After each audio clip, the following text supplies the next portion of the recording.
बौद्ध प्रशिक्षण संस्थान बुद्ध भूमि खैरी का यह बड़ा ही खास परिसर, इसे जानते हैं पूज्य डॉक्टर भदंत सावंगी मेधनकर परिसर। बुद्ध भूमि महाविहार इसी परिसर का हिस्सा है। आज का दिन बड़ा खास है। आज है पूज्य डॉक्टर भदंत आनंद कौशल्यायन जी के महाचैत्य का उद्घाटन। बड़े लंबे समय से यह स्मारक यहां बुद्ध भूमि पर तैयार हो रहा था और अब जब बनकर पूर्ण हुआ तो आज इसका उद्घाटन है। दरअसल बौद्धों की यह बड़ी पुरातन परंपरा है कि वे अपने पूजनीयों के चैत्य को बड़े ही श्रद्धा के साथ, आदर के साथ उसे संजोते हैं, उसे बनाते हैं और उसकी परिक्रमा भी करते हैं। दरअसल आज 3 मौके भी हैं, 3 अवसर हैं। एक तो आज बुद्ध भूमि महाविहार का 41वां स्थापना दिनोत्सव है और यहां जो 28 बुद्ध रूप की प्रतिष्ठापना हुई है, इसका ये 6ठा वर्धापन दिन है और पूज्य डॉक्टर भदंत आनंद कौशल्यायन जी की ये 121वीं जयंती का मंगल पर्व है। और आज का ये दिन चुना है बौद्ध प्रशिक्षण संस्थान ने महाचैत्य के उद्घाटन के लिए। केंद्रीय सामाजिक न्याय एवं अधिकारिता मंत्री डॉक्टर वीरेंद्र कुमार जी के करकमलों द्वारा यह बड़ा ही गरिमामय प्रसंग है और अतिथियों का स्वागत, ये पूरे परिसर की परिक्रमा करवाई जा रही है अपने अतिथि को और भिक्षु संघ उनके साथ चल रहा है, उपासक उपासिकाएं उनके साथ चल रही है और यहां आए हुए आमंत्रित अतिथि भी इस समय इस कार्यक्रम का हिस्सा बन चुके हैं। और देखिएगा कि बौद्ध प्रशिक्षण संस्थान बुद्ध भूमि खैरी में ये कार्यक्रम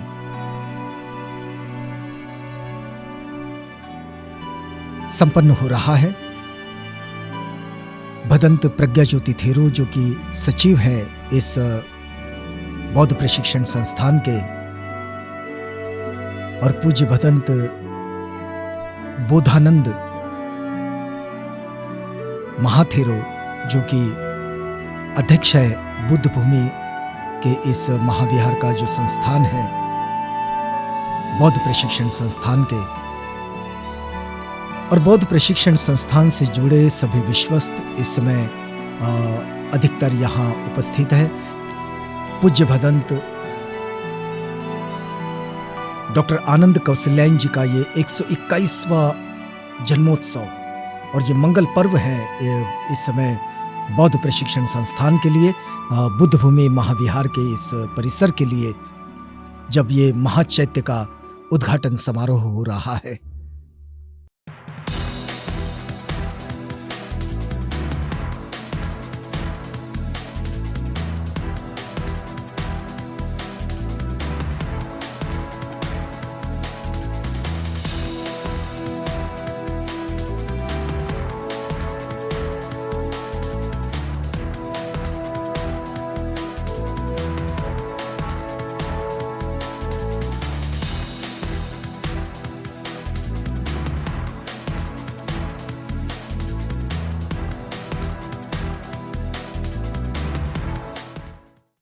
यहां पर स्थित बुद्ध भूमि महाविहार में आज के इस कार्यक्रम में उपस्थित होकर मुझे अत्यंत प्रसन्नता और गौरव का अनुभव हो रहा है।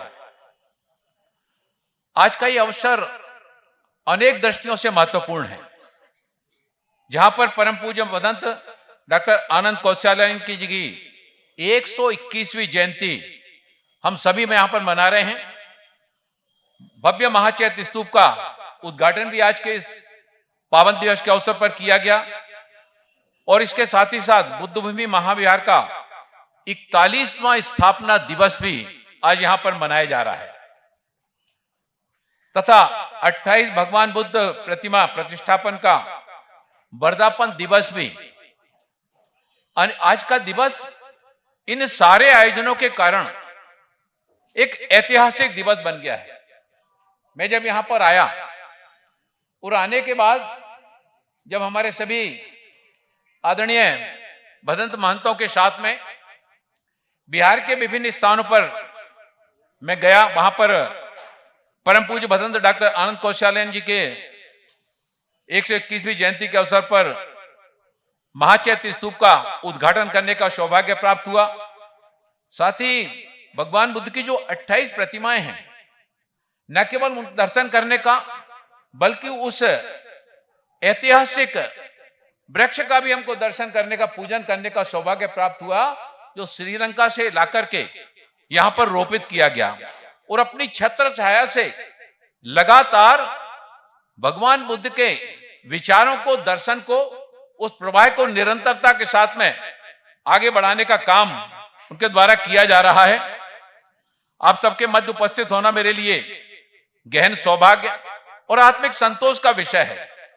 आज का ये समारोह केवल एक मात्र आयोजन नहीं है, बल्कि धम्म करुणा और सामाजिक चेतना की उस परंपरा का उत्सव है जिसने भारत की आत्मा को सिद्धा दी। परम पूज्य डॉक्टर भदंत आनंद कौशल्यायन जी की जयंती के अवसर पर, बुद्ध भूमि महाविहार के स्थापना दिवस के अवसर पर और बौद्ध धर्म की जीवंत और सतत परंपरा के ये सब साक्ष्य हैं जो वर्षों से लगातार अनवरत रूप से इस अभियान को आप सबकी गरिमामय उपस्थिति में और आप सबके लगातार सतत कदम से कदम मिलाकर चलने के परिणाम स्वरूप हम सब इस कार्य को परम पूज्य भदंत आनंद कौशल्यायन जी की, उनका जो आधुनिक भारत में बौद्ध चिंतन था, बौद्ध साहित्य और सामाजिक जागरण के वो अप्रतिम संवाहक थे। उन्होंने सांसारिक आकर्षणों से ऊपर उठ करके ज्ञान, करुणा और करुणा का जो मार्ग चुना। उनके जब हम राहुल सांस्कृतिक जी से जब उनकी भेंट हुई और उस भेंट के उपरांत युवावस्था थी उनकी, युवावस्था में ही राहुल सांस्कृतिक से उनकी भेंट हुई और ये जब उनकी भेंट उनसे हुई, उनके जीवन की दिशा ही बदल गई। उस भेंट के बाद राहुल जी के व्यापक ज्ञान और निर्भीक चिंतन और बौद्ध धर्म के प्रति उनका जो समर्पण का जो भाव था, कौशल्यायन जी उनसे बहुत अत्यंत प्रभावित हुए और कहा जाता है इसी प्रेरणा से प्रभावित होकर उन्होंने सांसारिक जीवन का परित्याग करके भगवा वस्त्र धारण किए और आजीवन अध्ययन, भ्रमण और धर्म प्रचार का जो व्रत लिया। यह निर्णय केवल भावुकता में नहीं बल्कि गहन वैचारिक मंथन का परिणाम था। लाहौर की घटना के बारे में जब वो लाहौर के समय पर उनका एक संस्मरण बहुत प्रसिद्ध है। दिन में वो अध्ययन करते थे और रात में अनुवाद करने का काम किया करते थे। पाली भाषा पर, संस्कृत भाषा पर उनका गहन अध्ययन था। संसाधनों की कमी के बावजूद भी उन्होंने पाली, संस्कृत, प्राकृत और हिंदी पर असाधारण अधिकार प्राप्त किए। काशी में रहते हुए भी अक्सर कहा करते थे कि भाषा केवल अभिव्यक्ति का साधन नहीं है बल्कि सामाजिक मुक्ति का एक सशक्त माध्यम है। विदेशों में दुनिया के कई देशों में उन्होंने धर्म का प्रचार किया, चाहे इंग्लैंड की बात हो, जर्मनी की बात हो, चीन की बात हो, श्रीलंका की बात हो, मलेशिया की बात हो, थाईलैंड की बात हो। धर्म प्रचार के दौरान एक बहुत उनका प्रसंग उल्लेखनीय है। इंग्लैंड में उनसे एक विद्वत सभा में एक प्रश्न किया गया। उनसे पूछा गया कि बुद्ध का संदेश आज के भौतिक युग में कितना प्रासंगिक है। उन्होंने बहुत ही शांत स्वर में उत्तर दिया, जब तक मनुष्य के भीतर लोभ, हिंसा और असमानता है, बुद्ध और अधिक प्रासंगिक होते जाएंगे। उनसे यह सुनकर के सभा में काफी देर तक मौन छाया रहा। लोग निस्तब्ध होकर उन्होंने जो वाक्य बोला उस वाक्य पर मंथन करते रहे। डॉक्टर अंबेडकर जी से उनकी पहली भेंट 1949 में दिल्ली में हुई थी। बाबा साहेब भीमराव अंबेडकर जी उनकी विद्वता और विनम्रता से अत्यंत प्रभावित थे। एक संस्मरण के अनुसार द बुद्धा एंड हिज धम्मा के हिंदू अनुवाद के समय बाबा साहब ने उनसे कहा, यह अनुवाद केवल भाषा कार्य नहीं, सामाजिक क्रांति का कार्य है। इस कार्य को भदंत जी ने जीवन के सर्वश्रेष्ठ महत्वपूर्ण दायित्वों में माना और 6 दिसंबर 1956 में उनके जीवन में वह ऐतिहासिक क्षण आया था जब डॉक्टर भीमराव अंबेडकर जी के महापरिनिर्वाण के पश्चात भदंत आनंद कौशल्यान जी द्वारा धम्म दीक्षा और अंतिम संस्कार से जुड़े संस्कारों को जब संचालन किया जाना उनके प्रति बाबा साहब के गहन विश्वास को दर्शाता है। उस दिन वे अत्यंत गंभीर थे, मौन थे। कहा जाता है कि उन्होंने व्यक्तिगत शोक को सार्वजनिक कर्तव्य के कभी आगे आने नहीं दिया। और बोध गया दीक्षा भूमि नागपुर में उन्होंने हजारों युवाओं और भिक्षुओं को प्रवज्ञा और धम्म दीक्षा दी। एक बार किसी वक्त ने उनसे पूछा, भिक्षु बनकर हम देश की क्या सेवा कर सकेंगे?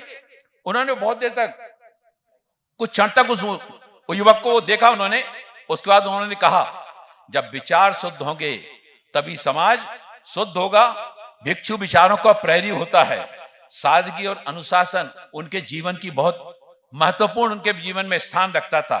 वे वर्षों तक एक ही कटोरी, एक ही चादर और सीमित पुस्तकों के साथ में रहे। इतना सारा सम्मान, पद और विदेश से यात्राओं के बावजूद भी उन्होंने कभी संग्रह नहीं किया। संग्रह के बारे में उन्होंने कभी सोचा ही नहीं। उनका कहना था कि ज्ञान जितना अधिक होगा, भार उतना ही कम होना चाहिए। परिनिर्वाण के कुछ दिन पूर्व उन्होंने कहा था कि मेरे जाने के बाद मुझे याद नहीं करना, मेरे कार्य को याद रखना। 23 जून 1988 को बुद्ध भूमि में उनका दाह संस्कार हुआ। यह उनके जीवन की पूर्णता थी। लेकिन महाराष्ट्र, बिहार के कई गांव में जब वो धम्म प्रचार के लिए गए तो उन्होंने मंच से भाषण देने के बजाय लोगों के बीच में सीधा जाकर संवाद किया। वे कहा करते थे कि धर्म तब तक अधूरा है जब तक वह मनुष्य को आत्मसम्मान ना दे। उनकी उपस्थिति मात्र से ही अनेक परिवारों ने अस्पृश्यता को खुले रूप से अस्वीकार किया। और उनके जो श्रीलंका और भारत में रहते हुए उन्होंने युवाओं को पाली और हिंदी शिक्षा से जोड़ा। एक बार किसी विद्यार्थी ने पूछा कि साधु होकर शिक्षा पर इतना बल क्यों? उन्होंने उत्तर दिया, अज्ञान सबसे बड़ी सामाजिक बेड़ी है और शिक्षा उसकी चाबी है। उनकी प्रेरणा से अनेक युवक बाद में शिक्षक, अनुवादक और सामाजिक कार्यकर्ता बने। मैं जब यहाँ पर भ्रमण कर रहा था तो हमारे श्रीलंका से आए हुए जो हमारे भदंत हैं, हमारे भदंत यहाँ पर 10 वर्ष वहां पर श्रीलंका में रहकर आए और यहाँ पर भदंत डॉक्टर आनंद कौशल्यानंद जी के साथ में रहकर उन्होंने जो कुछ सीखा, आज उस विचारों के प्रवाह को आप सभी के माध्यम से समाज के कल्याण के लिए, विश्व के कल्याण के लिए उस परंपरा को आगे बढ़ाने का काम उनके द्वारा किया जा रहा है। भगवान बुद्ध और उनका धम्म हिंदी अनुवाद डॉक्टर कौशल्यानंद जी के द्वारा जब काम किया गया, उन्होंने कहा यदि यह ग्रंथ आम जन की भाषा में नहीं पहुंचेगा तो बाबा साहब का स्वप्न अधूरा रह जाएगा। इस अनुवाद ने उत्तर भारत में बौद्ध आंदोलन को वैचारिक आधार प्रदान किया। बोध गया, नागपुर, नालंदा क्षेत्र में जो बिहार हैं, उन्होंने पुस्तकालय, अध्ययन चक्र और सामाजिक विचार सभाएं कराई। वे कहते थे कि बिहार केवल पूजा का स्थान नहीं, विचार का स्थान होना चाहिए। इन स्थानों से विचारों को आगे बढ़ाए जाने का काम किया जाना चाहिए। महिलाओं की भागीदारी पर उन्होंने विशेष बल दिया। आज मैं जब यहाँ पर भ्रमण करने के बाद भोजनशाला में गया तो वहां पर हमने बौद्ध भदंतों को हमने वहां पर सम्मान किया। तो वहां पर हमने देखा कि बड़ी मात्रा में हमारी भिक्षुएं बहनें भी वहां पर थीं।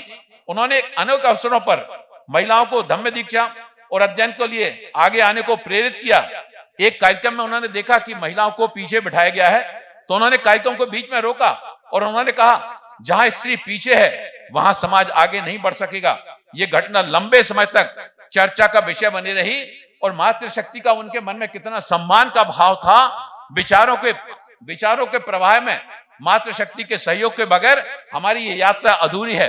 और आज हम देखते हैं कि हमारे इस बुद्ध धर्म के अनुयायियों में हमारी जो उपासिकाएं हैं, बड़ी मात्रा में हमारी मातृशक्ति कदम से कदम मिलाकर आगे चल रही है।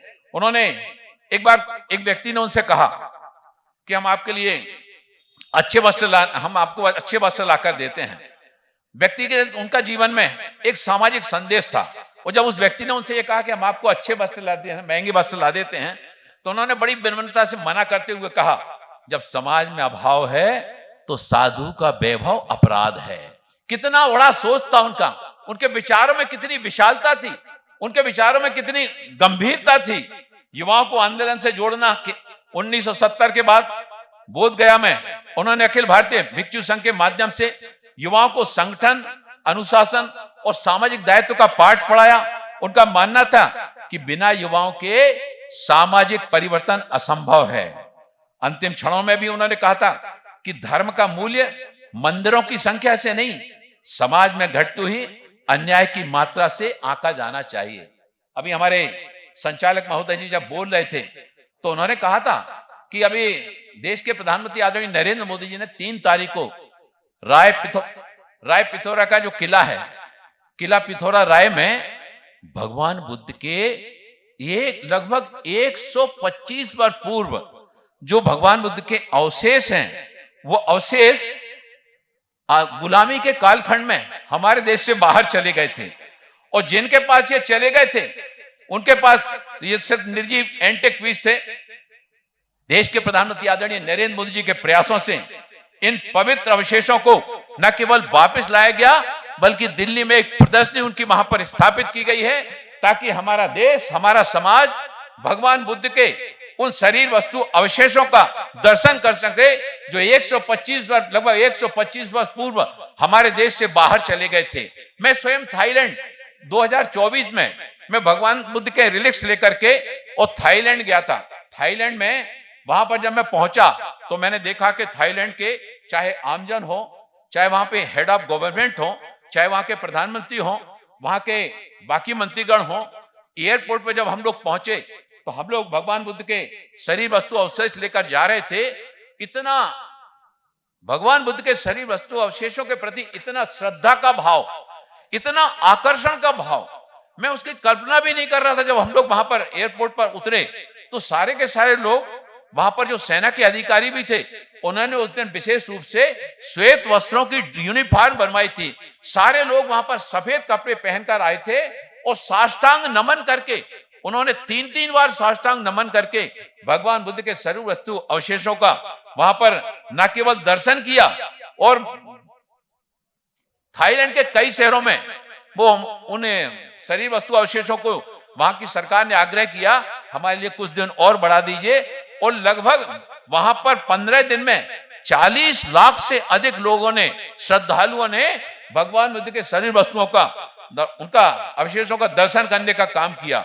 वियतनाम में जब भगवान बुद्ध के शरीर वस्तु अवशेष गए तो वहां पर जन भावना इतनी प्रबल थी कि जो प्रदर्शनी की अवधि थी उस प्रदर्शनी की अवधि को बढ़ाना पड़ा और वियतनाम के 9 शहरों में लगभग 1.25 करोड़ लोगों ने भगवान बुद्ध के न केवल शरीर वस्तु अवशेषों का दर्शन किया बल्कि वो एक होड़ मची थी।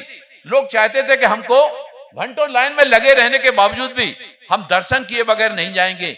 ये भगवान बुद्ध के प्रति उनका आदर का, श्रद्धा का भाव था। मंगोलिया में जो गंदन मठ है, गंदन मठ के बाहर हजारों लोग घंटों प्रतीक्षा करते रहते थे कि उनको कब उनका नंबर आएगा और भगवान बुद्ध के शरीर वस्तु अवशेष भारत से हमारे आए हैं, हमको एक बार दर्शन तो कर लें। मैं तो थाईलैंड में, रूस में 1 सप्ताह में 1.5 लाख से अधिक श्रद्धालुओं ने और वहां पर भगवान बुद्ध के इन रिलिक्स का दर्शन किया। मैं जब थाईलैंड में ये लेकर गया था तो दूसरे दिन थाईलैंड में एक प्रमुख स्थान पर भगवान बुद्ध के शरीर वस्तु अवशेष रखने के लिए उन्होंने एक 15 दिन के अंदर एक विशाल मंडप वहां पर बनाया था और हजारों की भीड़ वहां पर जूते चप्पल दूर उतार करके और वहां पर वो कांच का बनाया गया था उसका दर्शन कर रहे थे।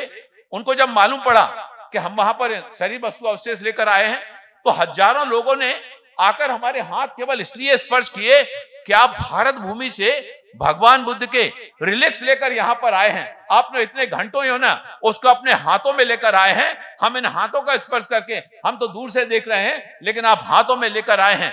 देश के प्रधानमंत्री आदरणीय नरेंद्र मोदी जी ने जो राय किला पिथौरा में प्रदर्शनी लगाई है, उस प्रदेश ने दिल्ली में हमको जब भी जाने का अवसर मिले हम वहां जरूर जाएं। भगवान उनके इन पवित्र रिलिक्स का जो है ना, हम उनका दर्शन करने के जरूर जाएं।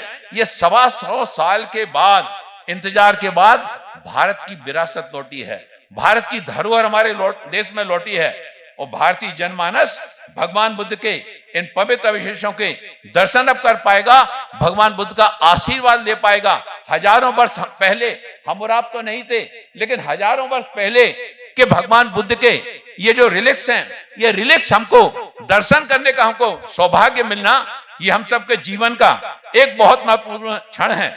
इसी तरह से भगवान बुद्ध के जब नेपाल में जब वहां पर भूकंप आया, तो वहां के भूकंप आने के बाद, भीषण भूकंप में वहां के जो प्राचीन स्तूप थे उनपे काफी डैमेज हो गए थे, तो भारत ने पहल करके उनके पुनर्निर्माण में सहयोग दिया। इसी तरह से म्यांमार के बागान में आए भूकंप के बाद 11 से अधिक पौधाओं को संरक्षण देने का काम किया।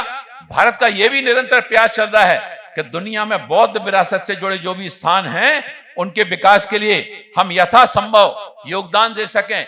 डॉक्टर भीमराव अंबेडकर जी की दीक्षा भूमि है ये, और इस दीक्षा भूमि में पहले क्या स्थान था, लेकिन आज डॉक्टर भीमराव अंबेडकर जी की चाहे दीक्षा भूमि की बात हो, चाहे जन्मस्थली महू की बात हो, चाहे चैत्य भूमि नागपुर की बात हो, और चाहे महापरिनिर्वाण भूमि दिल्ली की बात हो, चाहे उनकी शिक्षा भूमि लंदन की बात हो, देश के प्रधानमंत्री आदरणीय नरेंद्र मोदी जी के नेतृत्व में जिस तरह से इन सारे स्थानों का उनको विकसित करके एक गौरवशाली स्थान, उनको गौरवशाली स्वरूप जो प्रदान किया गया है, डॉक्टर भीमराव अंबेडकर जी के जितने भी अनुयायी हैं आज इन पंच तीर्थों पर जब जाते हैं, भगवान डॉक्टर भीमराव अंबेडकर जी के प्रति उनके, आज वो हमारे बीच में नहीं है, लेकिन इस स्थान पर पहुंचने के बाद लगता है कि डॉक्टर भीमराव अंबेडकर जी की विचार यात्रा ये हमारे बीच में निरंतर चल रही है, और वो कहीं ना कहीं किसी ना किसी रूप में आज भी हम सबके बीच में विद्यमान है। डॉक्टर भीमराव अंबेडकर जी ने भगवान बुद्ध के विचारों और दर्शन से प्रेरणा लेकर के समाज के सबसे अंतिम पंक्ति के जो अंतिम छोर का व्यक्ति है, उस अंतिम छोर के व्यक्ति के कल्याण के लिए जो डॉक्टर भीमराव अंबेडकर जी ने बात रही, सामाजिक न्याय अधिकारिता मंत्रालय, समानता, बंधुत्व, न्याय और मानवाधिकार के ये मूल्य भगवान बुद्ध और बाबा साहेब भीमराव अंबेडकर जी की साझा विरासत है।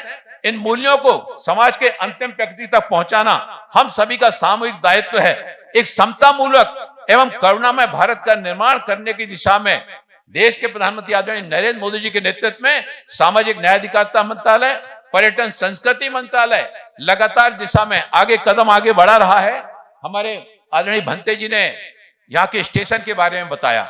स्टेशन यहाँ से होकर जा रहा है, और स्टेशन का नाम जो है ना, बुद्ध भूमि महाविहार के नाम पर उस पर रखे जाने की जो उन्होंने बात रखी है, आपकी भावनाएं मैं रेल मंत्रालय तक पहुंचाऊंगा और उनसे आग्रह करूंगा कि हमारे बुद्ध भूमि महाविहार के हमारे सारे भंते जो हैं उनका और वहां के सारे अनुयायियों की, उन सबकी इच्छा है कि ये स्थान इतना महत्वपूर्ण है कि स्टेशन का नाम और यहाँ पर बुद्ध भूमि महाविहार के नाम पर इसको रखा जाना चाहिए। भगवान बुद्ध आज भले ही हमारे बीच में नहीं है, लेकिन हम लोगों को कभी नहीं लगता कि भगवान बुद्ध हमारे बीच में नहीं है। ऐसा कौन सा स्थान है जहां पर भगवान बुद्ध नहीं है? दुनिया के सारे देश आज इस चीज को मान रहे हैं कि आज हमें भौतिकवादी युग में हमें युद्ध की नहीं, बुद्ध की आवश्यकता है। बुद्ध के विचार उस समय भी प्रासंगिक थे और आज पहले से भी ज्यादा भगवान बुद्ध के विचार प्रासंगिक हो गए हैं।